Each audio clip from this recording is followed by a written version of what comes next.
Three Face Podcast is starting now. Yeah, let's dive right into it. We are here to talk about prostate cancer and the effects it has on men and how to get ahead of it a little bit and what's been going on recently with this topic. And we're here with my good friend Don Konantz, who is the tip of the spear on this stuff. So, Don, welcome to the Three Face Podcast. Glad to have you. Thanks so much, Joe. Yeah, it's great to be here. Thank you. So, yeah, we wanted to touch a little bit on what's been going on in the world of prostate cancer, and you've been very involved in these recent conversations and sort of gatherings of the minds to put together the best possible outcome for people as best possible with new technology and information. I wanted to get a bit of a rundown on that from you and then get into the details, the nitty-gritty about it. Sure. Yeah. So my name is Don Konantz. I'm a 61-year-old father of four. I was born in Winnipeg, the number one team in the NHL right now.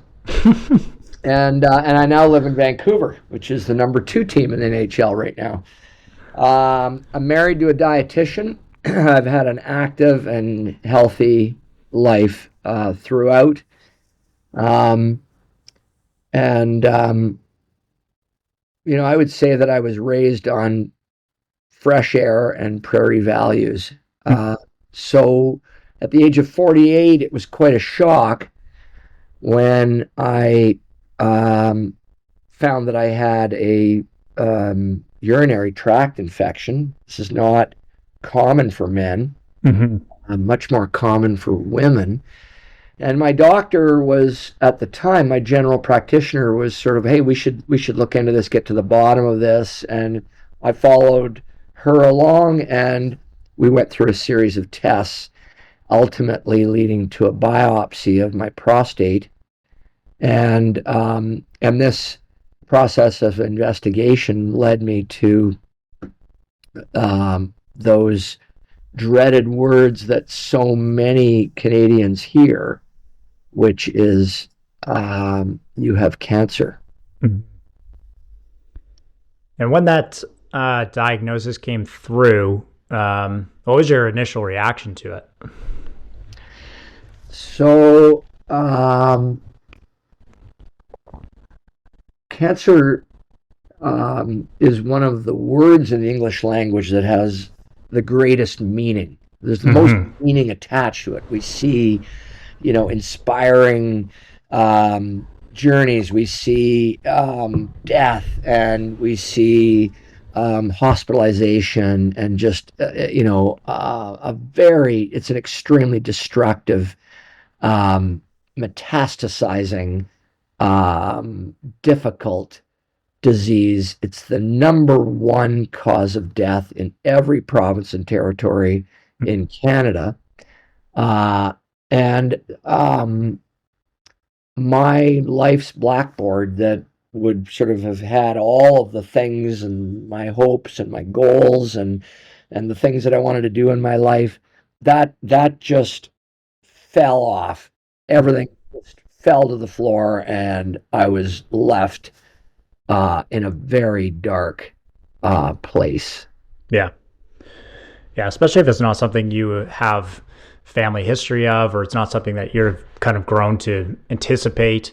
And for you, where you've, like, just knowing you, that you've been active your whole lifestyle, your whole life, you've been sort of near the pinnacle of sports and have always maintained that lifestyle of being healthy and moving consistently, and you have great sort of leaders in your family who are doing the same thing. It probably would come as quite a shock to get that information back like that. So I could imagine how, with that blackboard analogy, that it almost spun the blackboard around and left you with a very blank slate to start to figure out what the next steps are. So yeah, when you digested some of this information, what were some of the next steps? So I went home and Googled prostate cancer, and I think Google returns 600 million Searches. responses. Yeah. And so this is something that is incredibly difficult to deal with. Mm-hmm. And I tried to get to the bottom of what it would look like for me. And I started to figure out, okay, what are the local resources? How am I going to find my way through this? At Mm-hmm. this point in my life, I can say that the prostate is a bit like Bulgaria, like I know roughly where it is, but don't ask me to point to it on a map. Right. It's kind of down there, but what does it do? And Yeah. how many people get involved in this? I always sort of thought of prostate cancer as kind of a old man's disease, and Right. maybe, a bit of the, in terms of postage, the fourth class male of cancers that, you would die kind of with it, but not of it. And my diagnosis at the time, I just kept going over in my mind, this is unwanted, it's uncertain, and it's just a very it's an extremely difficult circumstance to find myself at age 48 with a young family, and so am I going to live 6 months? Am I going to live 6 years? What's happening here?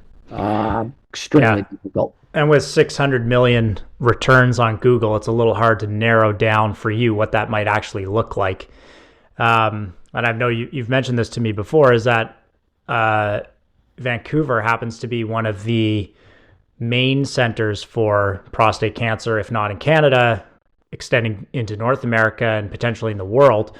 And what was the sort of team comprised of that helped you get things under control in terms of like understand the information, that type of control, and the information they provided back to you in terms of what is this going to look like? How is it going to progress? How can we reduce your risks and things of that nature?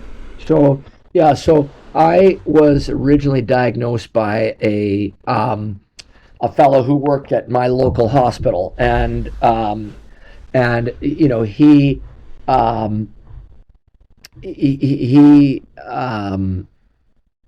sort of had suggested that the path forward was going to be a surgical one. Mm-hmm. And so I started to look into this, and I thought, okay, if I've got this cancer and there's a surgery coming up, how about tomorrow? Like, when would be a good time to do this? Yeah.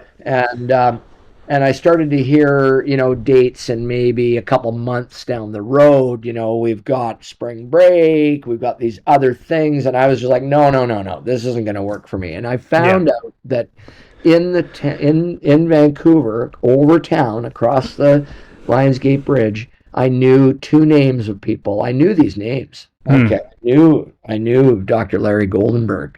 Okay.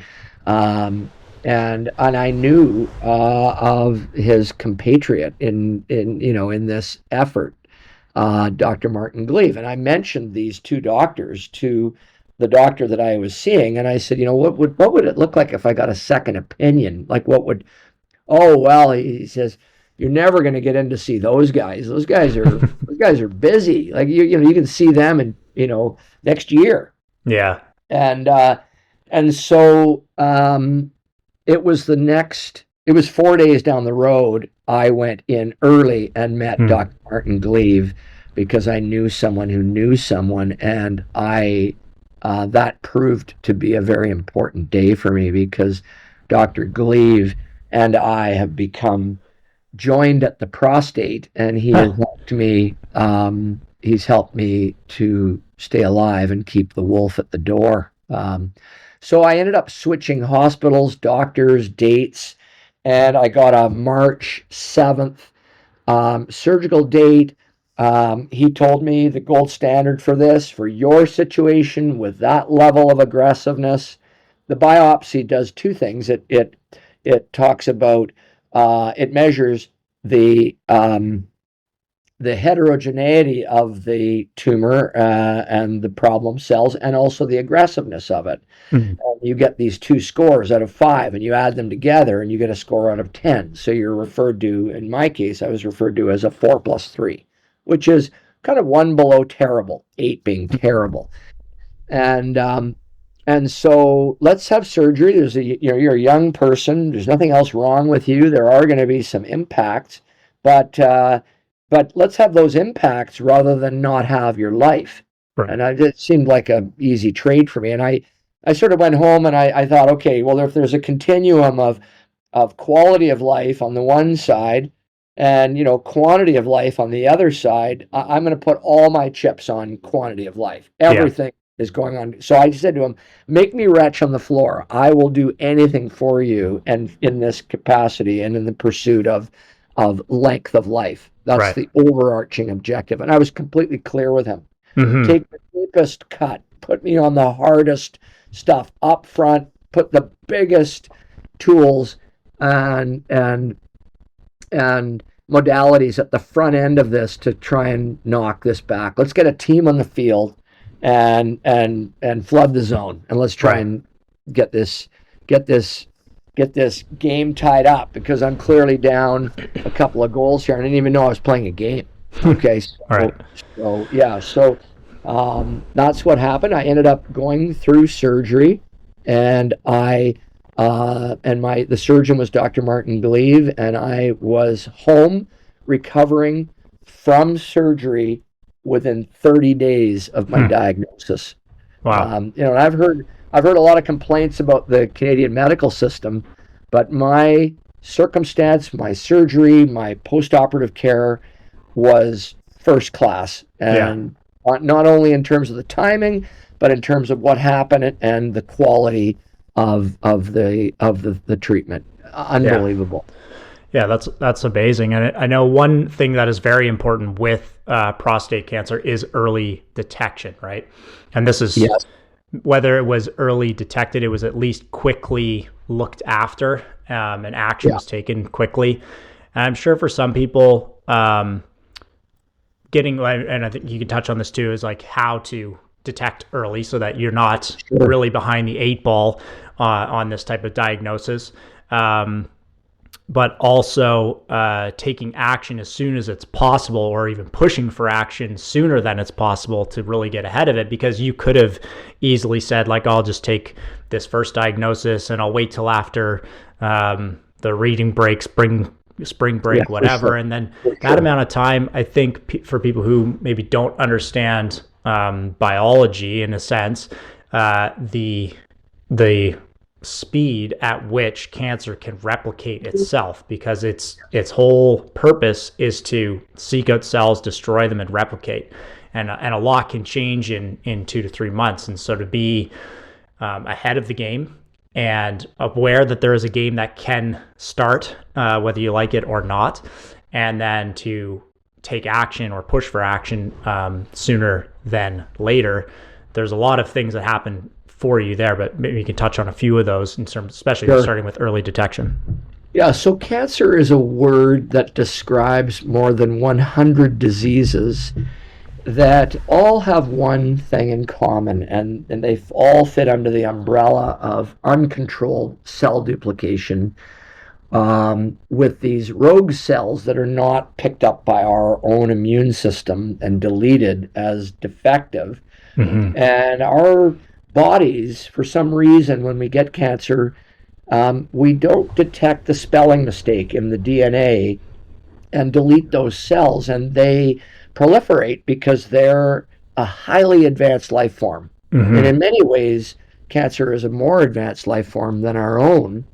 It's just that it ultimately is disorganized and it'll kill its host. And so that's not a really advanced life form if it's going to kill its host. Right. And so we have a disorganized, highly advanced life form that can, in its primary purpose, can actually mutate and run on completely different fuel systems and different cell structure and different biology, and can mutate in ways that are highly heterogeneous. Okay, so every one of these 100 diseases has a biomarker, and some of them are very good. In the case of prostate cancer, it's probably one of the best, and that's PSA. And on the other end of the scale, we've got some cancers that have very poor biomarkers, very poor messaging, and that would be maybe, say, ovarian cancer and pancreatic cancer. They have very poor distant early warnings that there's something going on here.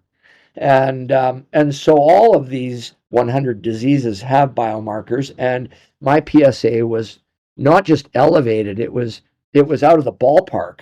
And I had been monitoring through my 40s what my PSA was. And this is in the words of Dr. Riley Senft, who is a friend of mine, ran across Canada for the awareness and the fundraising for prostate cancer. He would say, know the steps to action. And the steps to action are, number one, what's your family history? Okay, do you have a family history? Because if you do, you're in a different risk factor. Okay. Number two, have a baseline PSA test, at age 40 at a minimum. So you're tracking what is your baseline PSA, and you're going through at least every 2 years, preferably annually. What is your PSA? And then have a physical exam. Okay. This is a digital exam. I'm not distinguishing between digital and analog. I'm talking a physical exam. With a doctor who knows what they're doing. And this needs to be done annually to have a feeling on the prostate. Is it getting large? Is it, whatever. There's also MRIs for those. There's ultrasounds. There's all kinds of new advanced ways that are allowing us to look and understand early detection. And we need to be in these steps to action. Okay. And failure to do that, I would say that behind every 60-year-old man dying of prostate cancer is a 50-year-old man who could have been cured by simple tests. So this is something that's very, very important to be taking action early, starting at age 40, having a baseline PSA, and having regular sort of physical evaluation. And the PSA is done through blood work? PSA is a simple blood test. It's a $4 blood test at cost to the provincial medical healthcare system. And when cancer becomes advanced and it metastasizes from the prostate through the lymph system to the bone, which is the general disease progression, okay, this gene expression in its earlier form can be seen through PSA and elevated PSA. And so a PSA for a man should be between 1 and 3 in their 30s. And by the way, I'm not a doctor, so I don't want you to be relying on this, but I do think generally I'm pretty close. And, maybe between 2 and 4 for like a 40 to 60-year-old man. But once it gets beyond 4, we need a better investigation of what's going on. And I would say fundamentally, we want to find it before it finds you. So utilizing these tools and these steps to action is just vitally important. And they're very, very simple things to do. And having said that, I will give you 2 other observations. That in Canada, there are 2 provincial jurisdictions that don't pay for regular PSA testing and regular prostate testing. One is in British Columbia, where I live, and the other is in the province of Ontario. These provinces will not pay unless a doctor checks the box that it's medically necessary for a PSA test. And so what's happening? Men are sailing along through their 40s, and their doctors are going down the list of things they're supposed to be doing, going, well, I don't see that on this list, so don't worry, let's just tap your knee and talk about your family and your hobbies and, stay active and, don't drink or smoke and go home and have a nice day, see you next year. Meanwhile, we've got a time bomb in our prostate that's about to go off, in my case at age 48, and we absolutely need to be doing this. And Ontario and British Columbia are extremely short-sighted in not paying for a simple blood test. And are the numbers, do the numbers tend to be higher in both Ontario and British Columbia in that 50 to 60 range of where prostate cancer is showing up as a later detection rather than early detection because that test is not paid for? Like, do you know if is some correlation to that? So let's look at the data here. The data is sort of 1 in 6 or 1 in 7 men will get prostate cancer in their lifetime. Okay.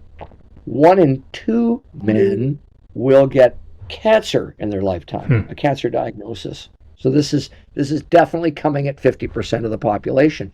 But in prostate cancer, it's 1 in 6 or 1 in 7. Okay, it's very, very high. And of those, 1 in 6 will die of it. Now, these numbers have improved a lot over the last 25 years, but we still have a very high incidence. So finding it before it finds you, critically important. Yeah. One thing you mentioned, just to kind of circle back a little bit on, I think the ovarian cancer is one of the examples. You said the biomarkers are not as good. So does that mean that it will metastasize sort of more under the surface, and then when it has hit a higher sort of threshold of like stage 4, stage 5, that's when it starts to become obvious and recognized, and then by that point there's not a lot that can be done because it's such late stage cancer? Is that's what you meant by that? I mean, I would say that most men would spend more time on their car than on their health on an annual basis. Yes. And when we think about how important our body is versus our car, we should be taking steps and preventative steps. I think part of that too is the sort of knowledge and information around it too, is that just as the example is like most men know how a car works from front bumper to back bumper better than they do from sort of nose to tail. And that goes to our sort of education system, but also where the interests lie, like whether people are interested in investing in their own knowledge around how their body works and where the risk factors are and things that they could be doing to mitigate their risk factors, would obviously go a lot further. And an early $4 test is a lot better than thousands and hundreds of thousands of dollars spent in medical bills and loss of wages and everything else that goes along with that. And for me and the industry that I'm in, that's sort of the shift we're trying to make, is getting to this idea of what ITEA says is like medicine 3.0.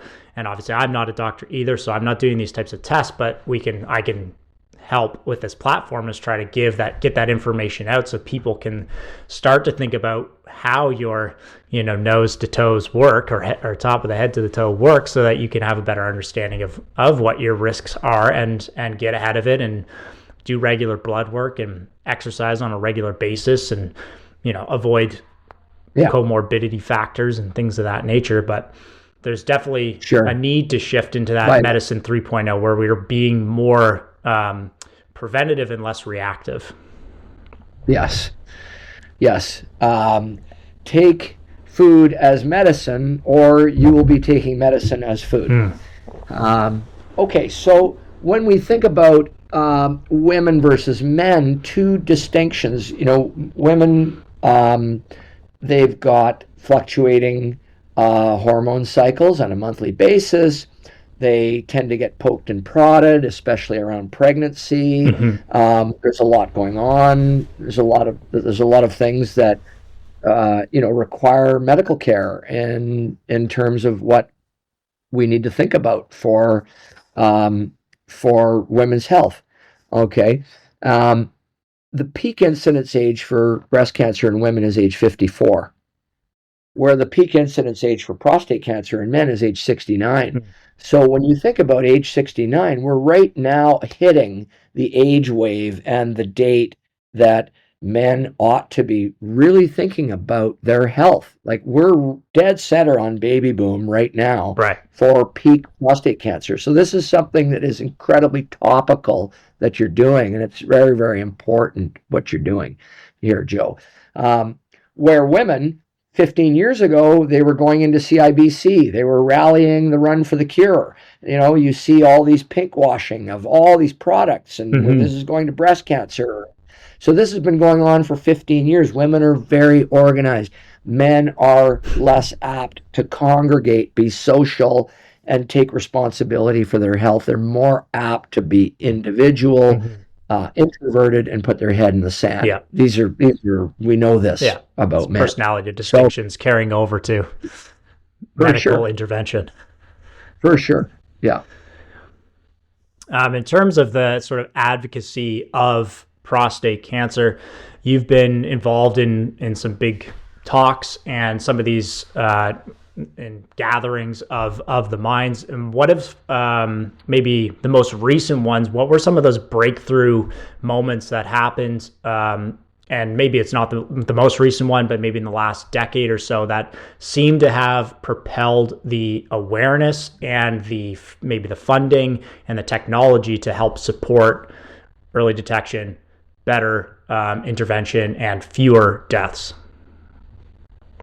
Yeah. So one of the things that happened to me, just, and anyone who gets cancer, am I going to be open about this and tell people, or am I going to be closed and try to muscle through it? And just today we're seeing, the Secretary of Defense in the U.S. who disappeared for 4 days and was at Walter Reed Medical Center having a prostatectomy.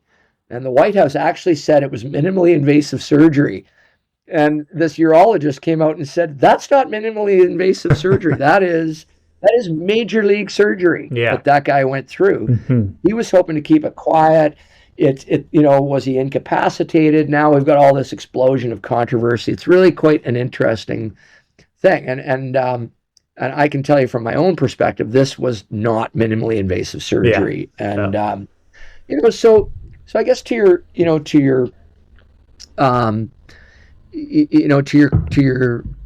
point, it's very, very important that we get the word out about this. And I became open right off the bat. People were flooding through my door and giving me books and talking about it, and they wanted to understand. And I was a young man. My friends were young. What happened? How'd you get here? What'd you do about it? What should I be doing? And a lot of people had no idea and were not doing anything. The number of people that said, hey, what's that PFS test you were talking about? I'm like, no, it's a PSA test. And they obviously don't know their PSA. And they're, So one of the things that happened to me, because I was open, I started to do some things. Once I got myself kind of sorted out, I wanted to make a difference. I wanted to raise the awareness on this. I wanted to raise money for the cause, and I wanted to raise the spirits of men who are suffering from this. Mm-hmm. Prostate cancer is not a man's disease. It's a family disease that shows up in men. Okay, this is really an important distinction. So I got a phone call one day from a group in the U.S. called Stand Up to Cancer. And this is just one of literally a bunch of things that I've been involved in, which this one was really compelling. And they said, listen, we've heard about your story. We understand that you are going to get off these drugs for perhaps a short term, maybe a long term, and that you're going to rebuild your body and do a full course Ironman. And I said, yes, I've told my family that I'm going to do a full course Ironman. Well, they said, we want to record this journey and we want to understand more because we are running a telethon this year and we're seeking to raise money around people living powerfully with cancer, that it's not a death sentence. You can do a lot of things. And we understand that you are doing something and we want to share that message. And so I was like, okay. And so they said, we want to send a camera crew up to you and see your training and what are you doing? And so, when are you going to be in Vancouver? And I said, well, I'm actually at my cottage in Kenora, Ontario. And they actually said, what's Kenora and where's Ontario? Which I just love. So this crew showed up from LA at Kenora, Ontario, and they filmed for 3 days my carrying on of swimming and biking and running and getting ready. And my family gathered around and us doing our activities, which we do at our cottage. And I just marvel at this because what it ended up being was one of 3 patient stories that were told by the chairs of this incredible movement called Stand Up to Cancer. And we raised $109 million in 1 hour. It was on every single TV station on a nondescript Friday in September. So it was on the Home and Garden Channel. It was on the Outdoor Network. It was on TSN. It was on CBC, ABC, CBS, NBC.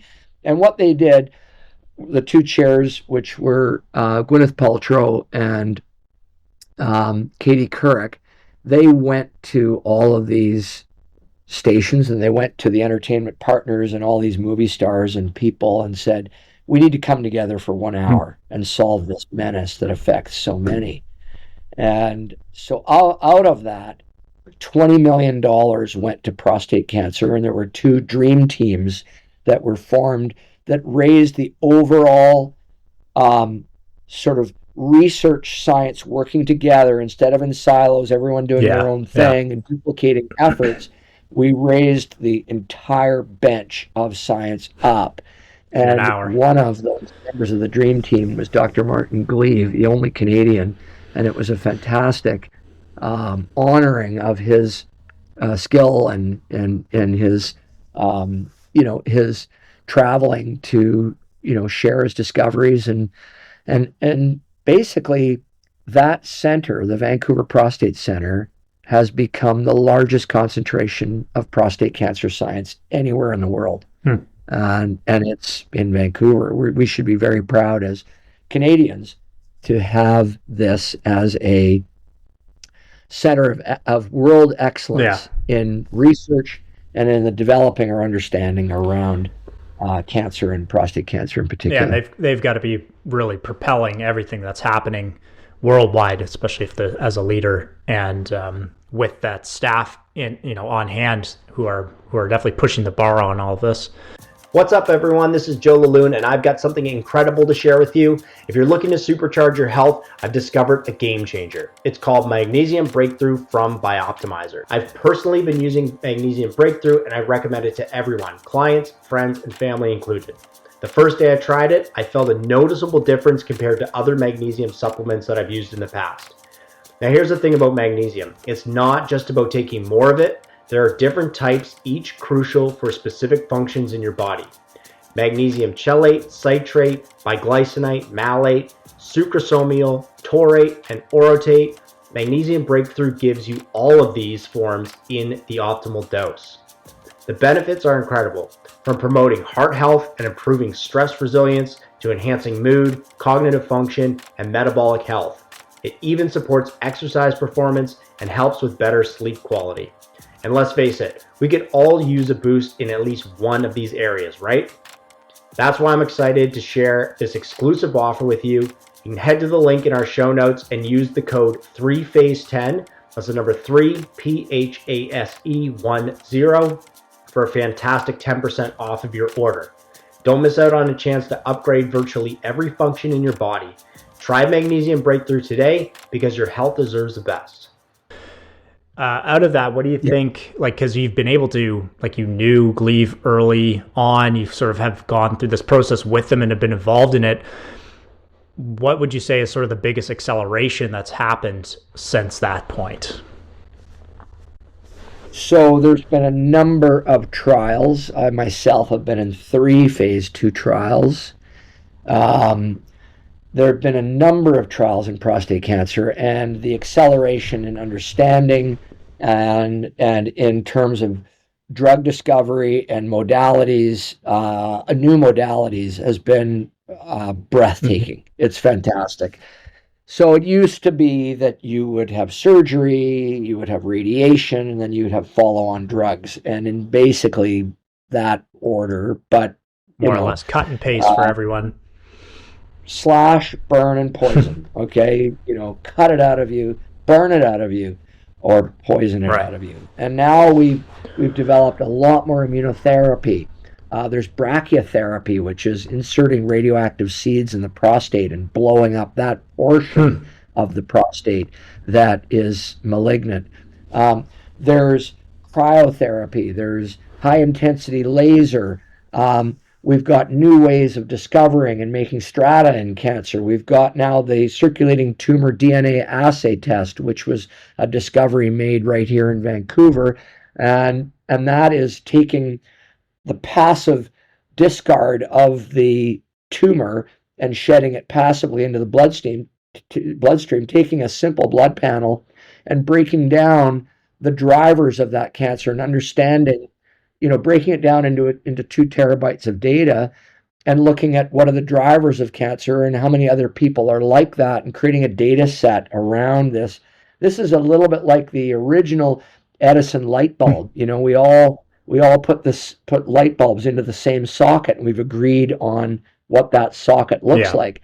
And so this ctDNA assay test is an incredible global test now that uses genome sciences to better understand this. There's the advent of advanced medical isotopes and radioactive pharmaceuticals and what's happening in this arena. So we've got a whole bunch of new precision medicine tools that are added to the old ways, and we've got new track on which men's trains can run while they're dealing with this cancer, and it all extends life. And I've been a beneficiary of that, and I've been a bit of a prostate tourist, if you will, because I'm prepared to go anywhere to seek out science-based, evidence-based treatments that are endorsed by the Vancouver group here. So it's been fantastic. Yeah, I mean, it's amazing to hear that it doesn't even seem to be, well, it's definitely not just one track. It's many tracks, many directions that they're looking to see which is the best, which is probably a nice breakdown from the silos that it used to be. And what a lot of medicine and research tends to be is that people, they have their own teams and they're trying to figure it out for themselves. And, universities across the planet are doing that. But to have a little bit of a breakdown of those silos is probably given more, an accelerated result because there are more heads working on the same desired outcome. And I think it's really great to see that it is many different versions of sort of result seeking to see which is the one that's going to work. And I think like what you're saying with those different examples is that one or turning away from or moving beyond what it was in the past, the surgery, radiation, and medication. And because a one size usually never fits all. So to have many tools at the doctor's discretion, and then also to be able to figure out which tool is going to work best for that individual is going to accelerate the process for people to get a better result that is long lasting, adding more years to someone's life. And that's amazing. So big hats off to everybody involved. And then my question on that long statement was, it also must have carryover to other versions of cancer too. So even though it's research in one particular type, I'm assuming there's got to be some carryover in those, whether it's the tests or the interventions in other types of cancer as well. Yeah, absolutely. I mean, cancer is a very heterogeneous disease, especially as the gene expression goes through a timeline. And so we've got this, a lot of cancers fit in here, but then there's a long tail of all of these cancers that fit out here. And so, it's a very challenging biomedical research that we're now going through. There's no question that AI and big data is going to play a very big part going forward in this. Understanding how certain compounds can affect and fit into cells is a big part of the research effort. Just really. The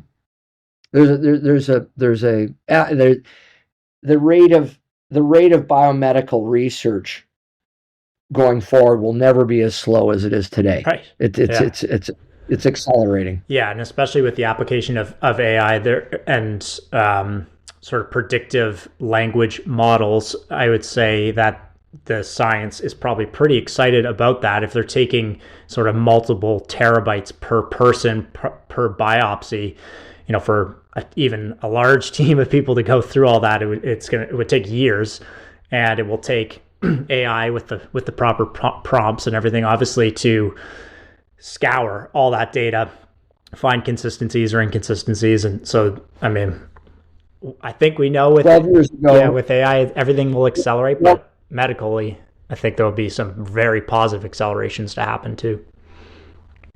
12 years ago, we sequenced the mutation of my tumor, and that took 2 weeks and cost $35,000. Right.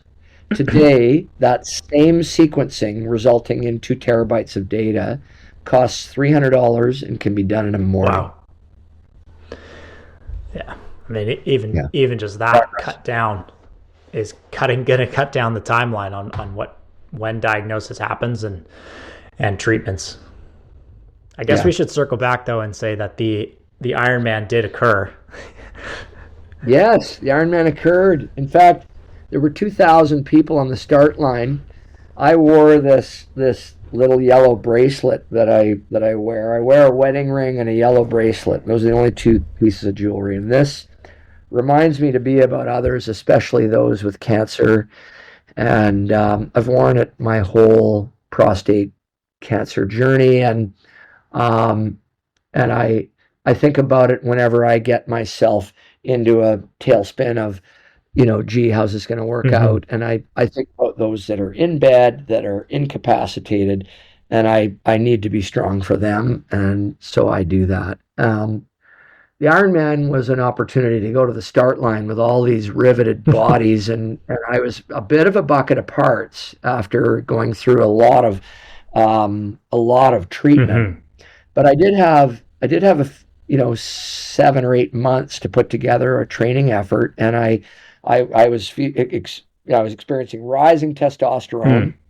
So the classic treatment for prostate cancer in men is to ablate their testosterone, to basically synthetically castrate a man and take out their testosterone, which is the known fuel for prostate cancer cells. So to have that rebuild and have a training effect of improving my aerobic capacity and my skills in swimming and biking and running, I went to the start line, and my wife and I, Catherine and I, did it together. And we got into the water, and they sang "O Canada." There were 2,000 people on the start line, and we swam twice around Alta Lake up in Whistler, which is a 4-kilometer swim. And I got out of the water, and all I saw was her bike was there. I got on my bike and I started riding, and it was a rainy, cold day. It was sort of unusual for July.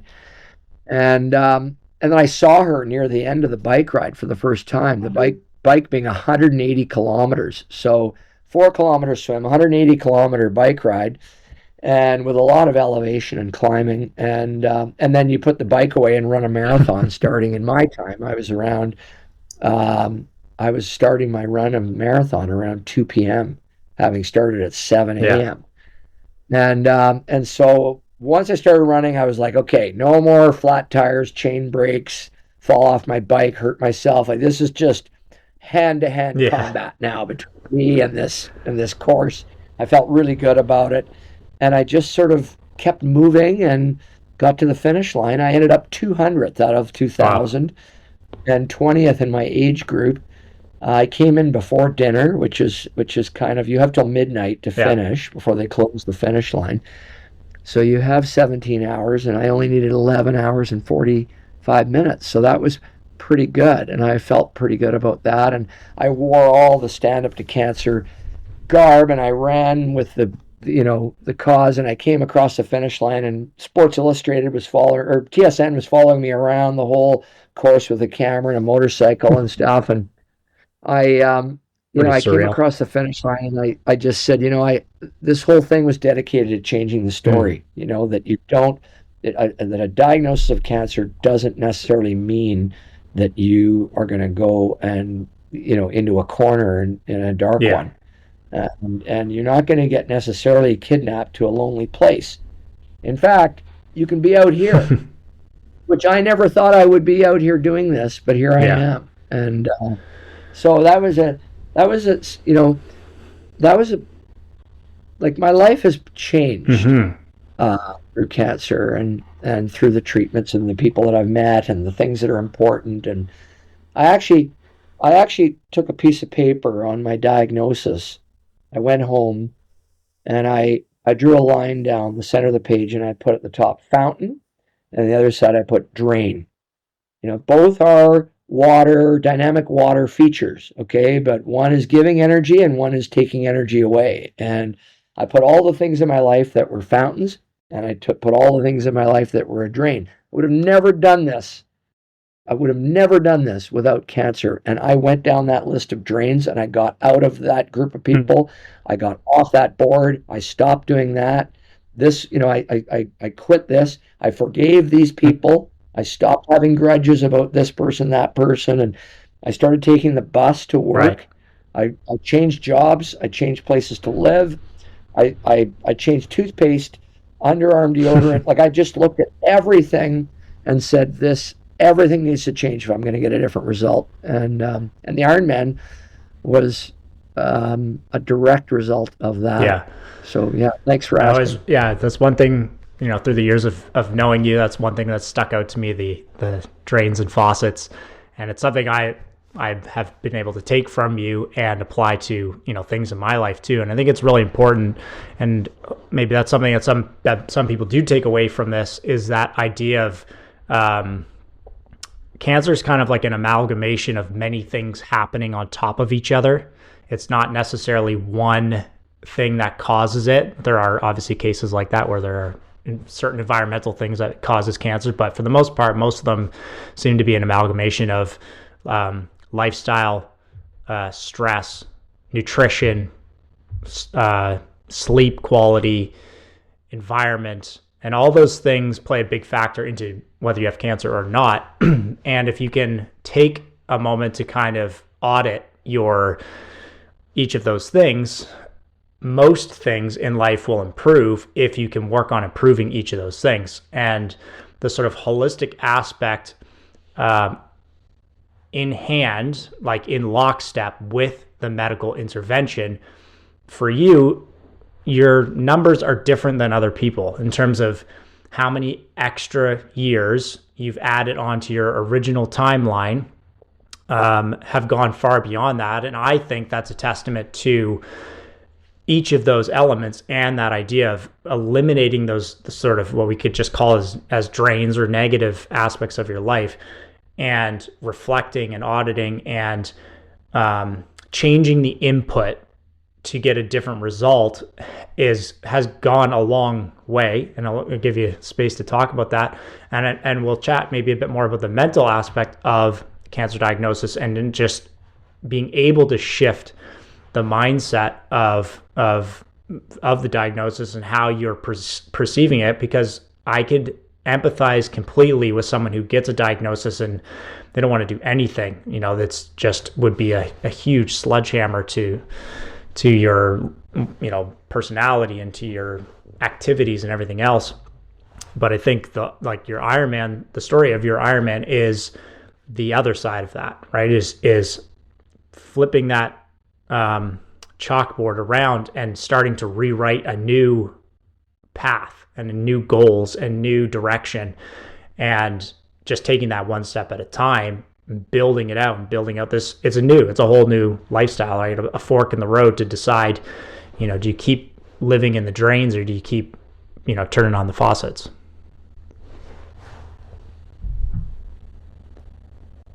I would say that the rigor, cancer doesn't necessarily hurt, okay?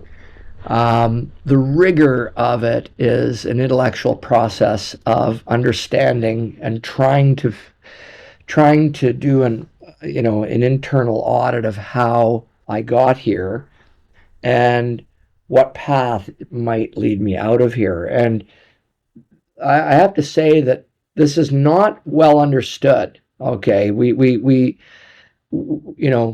I would say gratitude is an access for joy and love and staying in the present moment. Because what I noticed about cancer is that my present moment became very small. Okay, and if we think about the present moment, if I'm looking backwards and I'm thinking about what I didn't do or what I could have done, then I'm getting down. Okay, and if I go the other way and I'm thinking ahead of what might happen, I'm getting anxious about possible outcomes and I'm getting worried. Then I'm living in the future. Okay, and so I'm either living in the past or living in the future. And I remember as a 10-year-old, getting out of school and having summer. It was like a whole lifetime. Summer was forever. Right. Okay, and as we get older, the present moment becomes smaller. And the rigor of cancer is that in this small present moment, how do I stay dialed on to just this present moment and not getting down, living in the past, and not getting anxious and living in the future? And so the rigor is to stay there. And how do I do that? And I've just found some techniques to doing that, which I think have really helped me to make cancer still and powerless in my body. So I think of this black bird that I can see. A lot of people can't see it, but it's sitting right here on my shoulder, and it's sort of like this thing that's ready to take me down. And I needed to find a place for this black bird. I needed to make it still and powerless in my life. And the rigor of that exercise should never be underestimated. And I would say that it's very difficult to access that present moment if I didn't have cancer to push me into thinking about it and doing something about it. So just like when I went from black and white television to high def color TV, like I'll never go back. Okay. But it took cancer to get me to get to a high def color TV of life where, wow, I can see all these things now that I couldn't see before. So it's changed my life. It's made me a different person. And if I think about my body as sort of 8 billion cells, I need to channel cell death for things that are not mine and are spelling mistakes.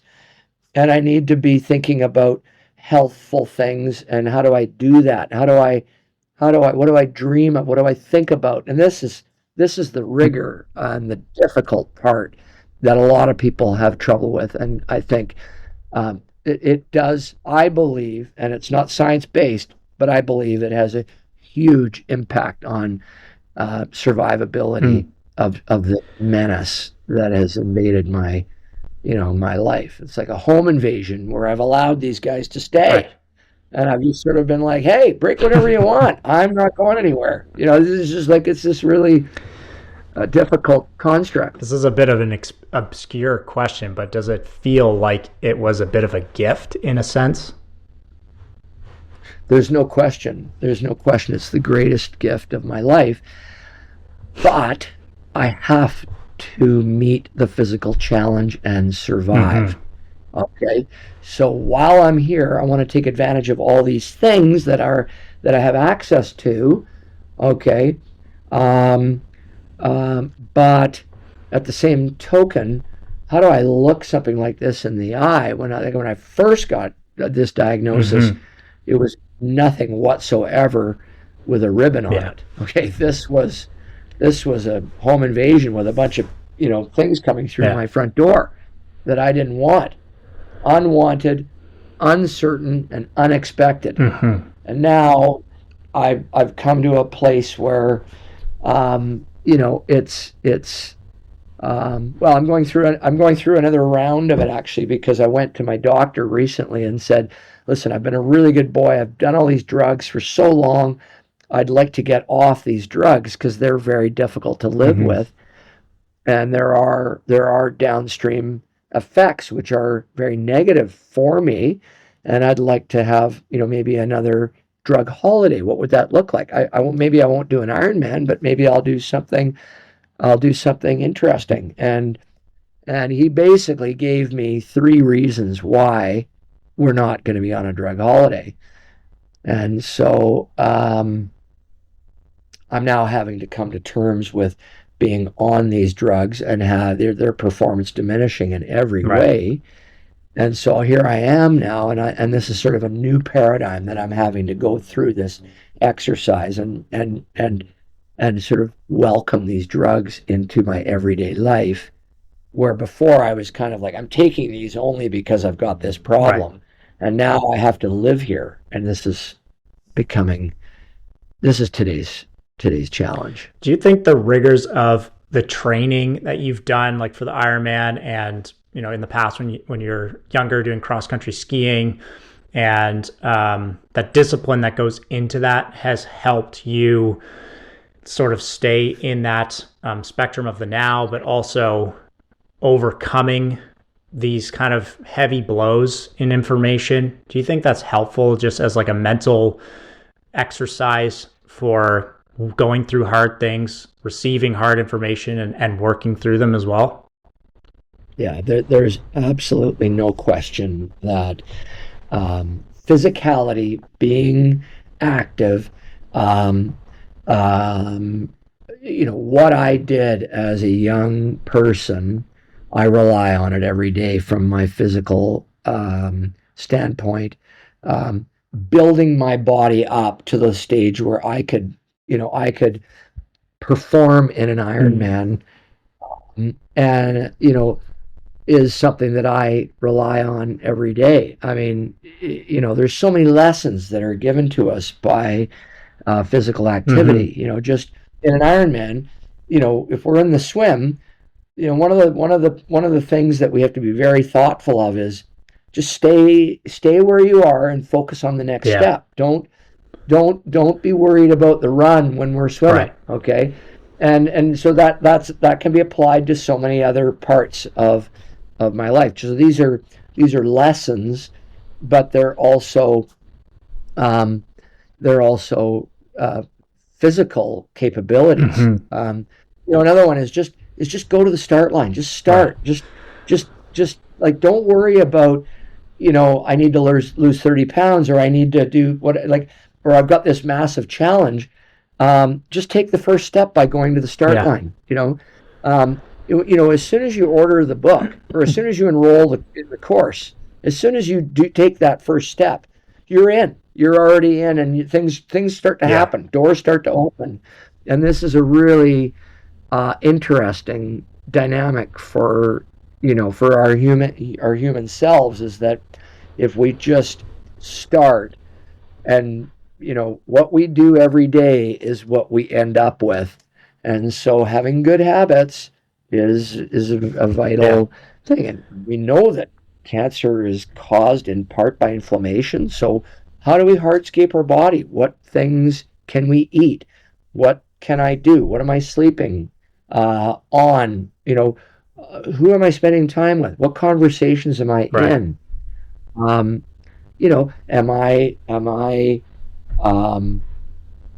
do I elevate others and my own life in anything and everything I do? But this is, if I focus on these things, I'm going to get a different outcome than otherwise. So I think because for the most part, people are living such a fast-paced life, they've not allotted time to slow down and think about those things. Like, if we kind of categorize those things that you said, they're toxic inputs in a sense. Like, if we really go to the extreme end of it, even what the conversations you're having, the relationship you're having, like, we use these words like a toxic relationship or food that has gone bad is toxic, but most people are not spending time to look at each of those things on an individual basis And even if they recognize, like some people will recognize they're in a toxic relationship with their partner, but then they don't do anything to change it, because there is some comfort in familiarity and there's fear to break away from that. But with, whether it's like cancer or an injury or anything sort of that's going to stop you from doing the things you're doing, those things tend to happen because there's something that you're doing that is not aligned with your purpose, really. If we go kind of this sort of spiritual route of it, and we think about it as sort of like a soul's purpose, that there's probably a reason that injury has occurred. If you think about it from maybe like a training aspect, which will resonate with most of the listeners, is that if you're doing an exercise and it's causing a little bit of pain, that's a feedback. And you keep doing that thing until it becomes a catastrophic injury, so that you will not do that thing anymore that was causing pain. Pain was just a signal or a communication tactic to tell you that you need to change something. And so what a lot of people end up in these situations is they get sick on a regular basis, but they're not doing anything to change their environment or their relationships or their food. And that is a big step that a lot of people can take, and it costs them nothing, right? It's just giving themselves enough time in any span of time, a week or a month or a year, to sit down and really look at, make a list. Write on a piece of paper with a line down the middle. What are these sort of toxic things that are not serving me? How do I remove them? And what are the things that are really positive and are serving me a lot and providing a lot of positive energy back into me? And unfortunately, for a lot of people, it does have to come to an injury, let's say, where that shift needs to happen. And what I would like to see is people give themselves the time to not get to that point where it is catastrophic and a whole, lifestyle has to change, or, everything has to change because of that. Most of the time for humans, though, we have to get to that point. We have to kind of get to a bottom of the barrel before things start to change. And that's, for the most part, the way it is. But there's probably room to improve on that.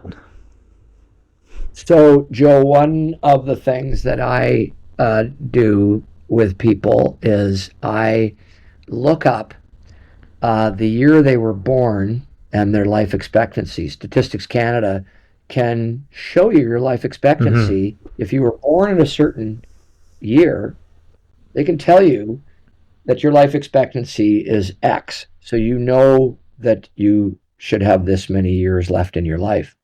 Now, we may exceed that. We may not get to that. But what I do is I draw on a piece of paper, I draw the boxes, okay, and make rows, and I put up the number of boxes that represent that actuarial number of years. And then cross out all of the years that I have lived, okay? So you cross out all those years, and let's say my life expectancy, if I'm a 40-year-old and that means I was born in 1983, my life expectancy is 82 years old. So there'd be 82 boxes on the page. Well, one thing that we know is that we don't live perfectly and then die. We've got we've got what's called our healthy longevity, which is not our overall life, but the time that we're healthy. And so I'm going to take 2 years off my 82, and I won't X them off. I'll just put moons in them, because they're just twilight years when maybe, like they're years when I'm not traveling, I'm not active, I'm not able to do all the things that I want to do. And what I find with, especially people around 60, whose life expectancy is 79, and you take off a couple of years with moons on them, that there's a lot of X's on the page, and there's a few moons, and what you end up with is just this little section of boxes that are left. And then over here, let's write down our someday list. Okay, these are all the things we're going to do someday. Okay, and I would say that, weeks have 7 days, but not one of them is named someday. Okay, and so over here we've got I want to travel to Portugal. I want to lose weight. I want to go to this film festival. I want to, whatever. Like I want to do an Ironman. I want to climb this mountain. I want to learn to play the violin. Okay, well, let's get that whole list and start putting it down in these few remaining boxes. And what we realize is that we have to start now. We've got to go to the start line today. Okay, we've got to start saving money now. Okay, how do I do that? Well, all of these things break inertia, which is one of the most powerful forces in our life. Is what I did yesterday is what I should be doing today. And as you've indicated, someone who is currently on a path or a track, it's very difficult to change tracks. And it took cancer for me to completely disrupt. Okay, but let's remember, I was raised on fresh air and prairie values. I did lots of sports as a kid. I'm married to a dietitian. Like I don't smoke. Like I was doing a lot of things that would put me in a probably better than average outcome. And at 48 to end up at the door of cancer was really distressing. And so now where I'm at is I'm looking at my life and going, okay, I need to execute on these things. And some of this stuff is uncomfortable. Yeah, and the perspective of that for people when you do that with people is, I mean, I'm just visualizing it even for myself as you're explaining it, and it really does put a perspective on it, and then immediately makes you think about things that you want to do and accomplish. And let me say this, okay? 1 in 2 men will have a cancer diagnosis in their lifetime. Okay, 1 in 3 women will have a cancer diagnosis in their lifetime. So you're on a podcast right now with 2 people, okay, and one of us is going to have a diagnosis of cancer. So you're lucky right now, okay. But if you get on another podcast, okay, then it's like flip a coin. Keep having Don okay. On yeah. Okay. So what we know about this is that we need to be in action, because another distinction that I would give you is that we see cancer as a problem for all those people that get it. But what if I said to you that each year, like in 2024, the city of Kamloops will no longer be on the Canadian map. Gone. Okay, the buildings will be there, but there'll be nobody living there. 2025, Sarnia. 2026, Nanaimo. 2027, Trois-Rivières. These centers that are Canadian populations of around 85,000 people, that is how many people we're losing to cancer on an annual basis. And so this is, and if thought about it this way, it sort of hollows out our communities. But if we think about them as all living in one community, wow, we have to solve this problem. Okay, and so this is coming at a lot of us, and so it's our imperative to do what we can to hardscape our bodies, to reduce inflammation, to, when would be a good time to maybe stop doing some of the things that are not a lifestyle of a cancer patient, and so this is something that I think is really,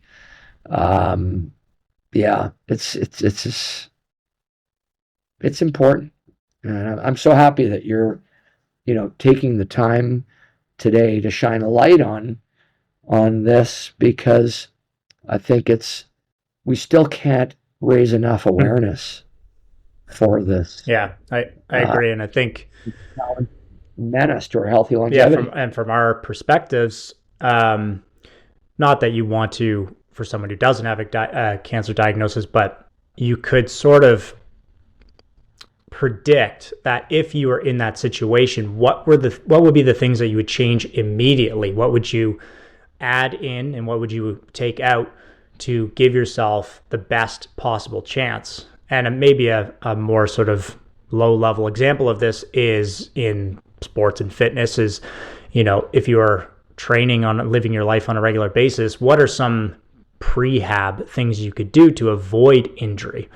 So now to make it, the cancer analogy of that is, what are the things that you could change in your lifestyle that would give you the best possible chance now, like ahead of a diagnosis? Because the other side of that is to be preventative, and knowing that you are exercising on a regular basis, eating good food, eliminating negative relationships, reducing your stress, reducing your global inflammation, doing something that you're really passionate about, and providing a service to others, or providing something that is going to kind of leave you a legacy. Those are things that are going to positively impact your life. And if you have no diagnosis ever in your life, you're the one of the two that doesn't get one, there's no loss there. If anything, there is massive amount of gain.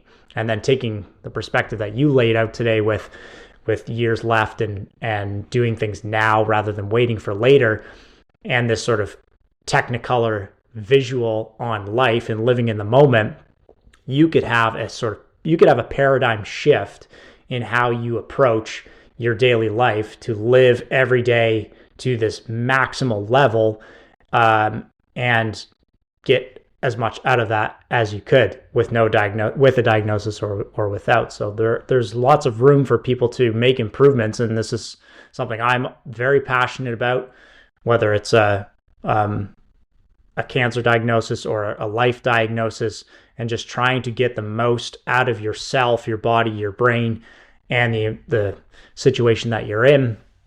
It's never too early to start making these changes. And the best thing you will do is make the change. And people that I've worked with, and I know you'll say the same thing, is that no one that I've worked with has said, I really regret starting making these lifestyle changes. Everyone across the board. There's an incredible population scale test that was done on, say, diet. Okay, so the three basic ones that you talked about were diet, exercise, and relaxation. So how am I sleeping? What are my sleep patterns? What do I do, with that? How do I recover and allow my body to heal? What am I putting in my body? And then what am I doing with my body during the day? Okay. So on diet, this is fascinating. Okay. When the Germans invaded Norway in 1942, I believe, they told the Norwegian locals that they were going to take all of the protein from Norway and they were going to feed it to the German army, because protein was the highest order food construct, and we needed that for the strength of the German army. So all the fish, all the meat, all of those items were taken away, and the Norwegians were left with a plant-based whole grain diet. And within a year, across all decades of life, every age group experienced dramatic reductions in heart disease and cancer. Okay. And these were measurable changes across a population of 4 million people. Okay. And so at age 60, having a plant-based whole grain diet makes a big difference. Okay. And just changing it overnight is what the Norwegians did. Well, when the war was over in 1945, all of that beef and all of that, and I don't want to single out beef because it was protein, and mostly animal-based protein, the Norwegians started having an overexpression of this in their diet. Again, they went right back to it. And this is a very active population. Rates of heart disease and rates of cancer went right back up again. And this is evidence-based across a population of 4 million people for a very specific period of time. We don't get the opportunity to do this kind of a test in the world other than in these sort of world events. And so this was a really interesting change that occurred. So diet is huge. What do we put in our body? Take food as medicine, or we will be taking medicine as food. And so I take medicine every day. And I don't want to take that medicine. It's hard on my liver. It's hard on my body. But I need to take it to keep the androgen receptor from turning on and making more testosterone in my body. Those are the drugs that I take, and that's the mechanism of action. So as a result, I sort of walk around like a Corvette with no engine. Okay, and so this is an interesting time, and because we have the opportunity and the choice to do this, and diet is a big thing. We know that. Exercise is a big thing. We know that. And sleep patterns are important. There are a whole bunch of other things too, like that we can do and that are evidence-based. And we need to do those things. There's also a bunch of things that are not evidence-based that people want to do and think it's going to solve the problem. Let's all go on an asparagus cleanse. I had a fellow phone me and said that his PSA was 26. Okay, it should have been 4. And it was even higher than mine at diagnosis. But he was not going to do any surgery or drugs or radiation. He was going to go on an asparagus cleanse, and he'd heard that that was something that was going to work. And I said, well, the agents that I'm on are incredibly powerful. I don't know that asparagus is going to do it. I know that in ancient Chinese medicine, asparagus has some redeeming features, but maybe we would want to compound doing all the Western medical, advances, and have an asparagus cleanse if your doctor thinks it's advisable. And no, I'm going to just do the asparagus cleanse. What do you think of that? I said, not much. He's not walking the planet today. I've embraced all of, I just say to my medical team, you're the first and most important choice I made. When you say jump, I will only ask how high. So I just can't stress enough to, follow the directions on the box. Yeah, and as they're, especially with something like this, they're going to make the most informed decision possible to give you the best possible chance based on the information that they have. And when something is, extreme diagnosis like this, you probably want to do as much of all the things that you can. And an asparagus cleanse probably doesn't tick enough of those boxes to have this sort of cohesive plan to move things forward. The interesting thing with that too, people are always looking for the magic bullet, but I think one takeaway from that is just focus on the big rocks first, right? It's not going to be anything that's going to be the one thing that solves the problem. It's going to be many things working together. And so that is, in the nutrition side of things, is eliminating nutrition that is not nutritious, eliminating foods that are not giving you nourishment that you actually need. These highly processed fast foods, things in boxes and bags, they don't work. That's not what the body needs. In the Norwegian example, there was probably a lot of elimination of things that did not work well with that genotype. And so to have a plant micronutrient sort of high micronutrient dense foods with some clean proteins is a pretty good place to start for most people.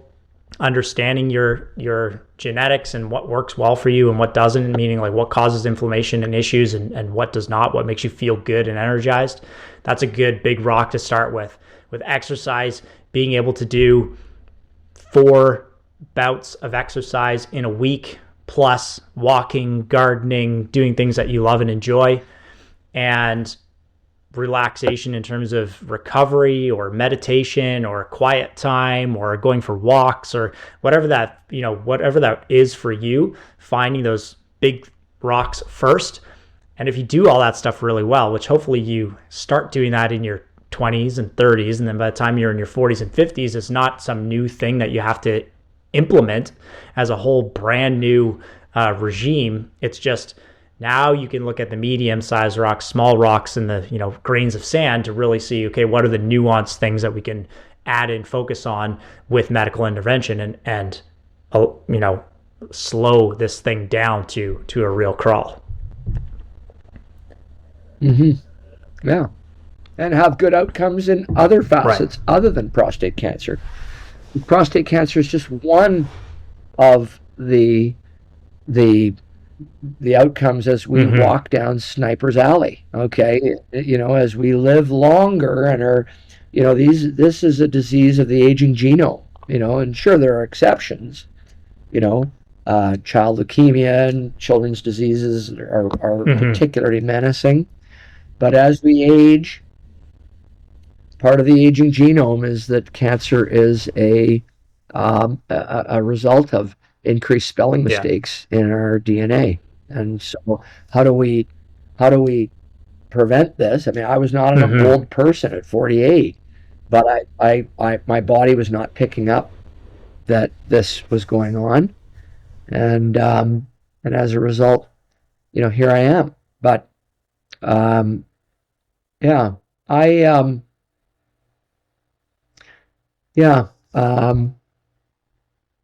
for those people that are really struggling with inertia and how do I get more access to things in my life, I would say that there's a prevailing approach of taking and writing 1 to 2 gratitude notes a day creates a completely different self. And just reaching out to somebody twice a day and thanking them for something that they are doing or how they're showing up in your life is an incredible access and a sharpening of the tool. Okay? I love it. I think let's end on that. Well, Don. Okay. Don, thank you for joining the Three Phase Podcast. I hope everyone who listens to this has some great takeaways. If people are looking for more information and support, is there a good resource to get them started with? If someone is in diagnosis or has a family member who has had a diagnosis recently?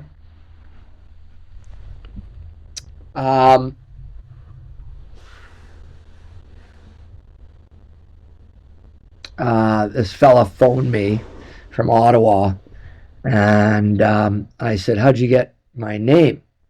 And he said, "Well, my doctor gave you your name." I'd never met this person. And he said, "Have you ever heard of this doctor?" And I said, "No, I've never heard of this doctor in Ottawa." And he said, "Well, he's heard of you." And so I'm not a medical doctor, as I said at the outset, but I have been a traveler on this. And I do think that, a critical component to meeting the challenge of cancer is to get into the right and proper medical care. So if that becomes a challenge for anybody, by all means, you can reach out. But insist on regular and ongoing steps to action to find it before it finds you in every aspect of your life, and you'll keep this at bay. And if you do have a particular challenge, there are really, really fantastic resources in Canada, including the Vancouver Prostate Center. So it would be a great place to start. Thank you, Don. Thank you for everything that you do. And you can tune into the next podcast episode on anywhere you find your podcast. Thanks again. Awesome. Thanks, Joe.